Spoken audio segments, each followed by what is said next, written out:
আজকে আমরা বিডিএমও 2018 সালে ন্যাশনালের জুনিয়র ক্যাটাগরি একটা প্রবলেম সলভ করব। প্রবলেম স্টেটমেন্টটা দেওয়া আছে এখানে, 3x² + y² = 108, determine all the positive integer volume values of x and y। আমাদের এটা একটা অ্যালজেব্রার প্রবলেম। তো এটাতে আমাদের ডিভিজিবিলিটি বা নাম্বার থিওরির কিছু আইডিয়াও কাজে লাগবে। তো আমরা ইকুয়েশনটা দেখি।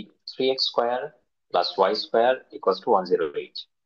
আচ্ছা, তো 108 সংখ্যাটাকে একটু চিন্তা করি। 108 এটা একটা 3 দিয়ে ডিভিজিবল নাম্বার, বা লেফট সাইডেও আমার 3x² আছে, যেটা একটা 3 দিয়ে ডিভিজিবল নাম্বার। তো আমি এটাকে যদি এইভাবে লিখি, y² = 108 - 3x², তাহলে কি দাঁড়াচ্ছে? আমরা এখান থেকে 3 কমনও নিয়ে নিতে পারি। 3 কমন নিলে থাকছে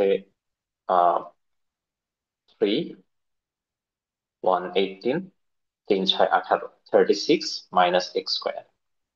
আচ্ছা, তো রাইট সাইডে যে সংখ্যাটা আছে সেটা 3 দ্বারা বিভাজ্য। রাইট সাইডে যা আছে সেটা 3 দ্বারা বিভাজ্য। তাহলে y²টাও 3 দ্বারা বিভাজ্য হতে হবে। আমরা x² আর y² এর কিছু ভ্যালু চেক করব, অর্থাৎ x² এর কিছু ভ্যালুর জন্য y² আমাদের পূর্ণ সংখ্যা আসে কিনা সেটা চেক করে দেখবো।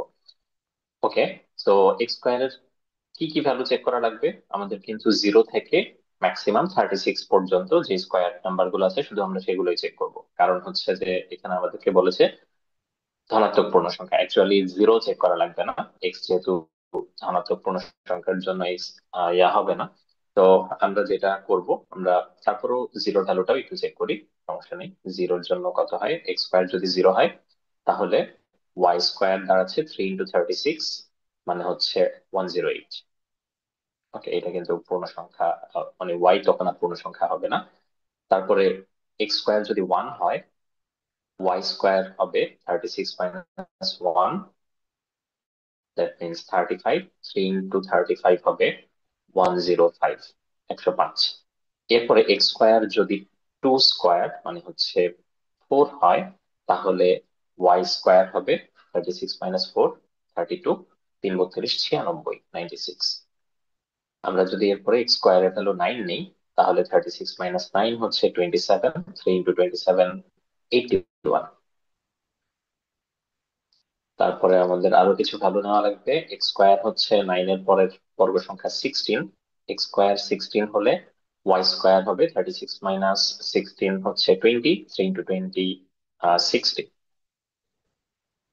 তারপরে 25 নিলে 36 - 25 হচ্ছে 11, 3 11 = 33। এন্ড ফাইনালি আমরা আরেকটা সংখ্যা নেব, সেটা হচ্ছে 36। x² যদি 36 হয়, তো 36 - 36 0।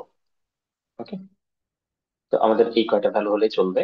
উম, এখন আমাদেরকে কি বলেছে? আমাদের বলেছে যে এক্স আর ওয়াই হচ্ছে পূর্ণ সংখ্যা, ধনাত্মক পূর্ণ সংখ্যা হবে। আচ্ছা, এর মধ্যে আমরা y² 108 এটা পূর্ণ সংখ্যা হচ্ছে না, 105 পূর্ণ সংখ্যা হচ্ছে না, 96 পূর্ণ সংখ্যা হচ্ছে না, 81 একটা পূর্ণ সংখ্যা হবে, কারণ 81 একটা বর্গ সংখ্যা। সো এক্স এর ভ্যালু, সরি ওয়াই এর ভ্যালু তখন পূর্ণ সংখ্যায় চলে আসবে। 60 হবে না, 33 হবে না, জিরো, যদিও এখানে আমাদেরকে ধনাত্মক পূর্ণ সংখ্যা বের করতে হচ্ছে, তো আমরা জিরোটাকেও বাদ দিব। তবে আমাদেরকে যদি সকল পূর্ণ সংখ্যা বের করতে বলতো, সেক্ষেত্রে আমরা এটাকেও কনসিডার করতাম। তো আপাতত আমরা এটাকেও বাদ দিয়ে দিচ্ছি। তো আমাদের একটাই মাত্র ভ্যালু এখানে কাজ করবে, সেটা হচ্ছে এইটা, 9 আর 81।